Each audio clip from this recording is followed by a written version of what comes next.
We back to it.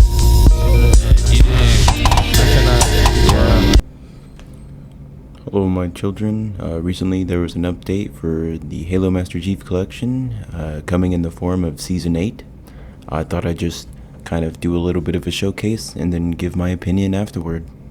Also, if you're wondering why I'm releasing this video for a second time, it's because, well, for one, I didn't feel very great about the first video, and for two, I got a copyright claim. So basically, for all intents and purposes, the video isn't even mine. Some random company owns the video now, so that's nice. Thank you, YouTube.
In conclusion, a lot of these armor sets actually look pretty great. The textures and 3D models themselves are absolutely fantastic.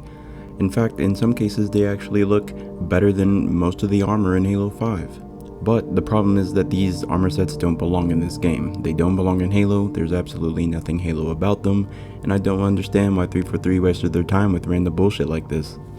And I think so far the least offensive parts would probably be the tech suits, like the chainmail tech suit, which looks pretty cool, and some of the back accessories, although a majority of them are just way too undersized and they just look kind of stupid. Like, don't get me wrong, I have no problem with 343 adding some more exotic and abstract armor types and stuff like that, but it's just kind of sad when the community, you know, like the actual fan base, just random people on the internet can actually make something better. Like, you're a AAA company and yet somehow you can't even compete with the people who buy your shit.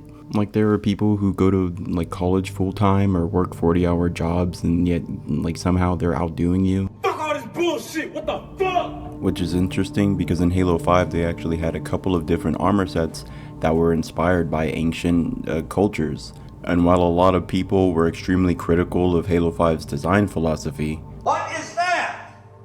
What the fuck is that? you can't really say that they didn't try to do something creative as opposed to just ripping something off from some generic fantasy game.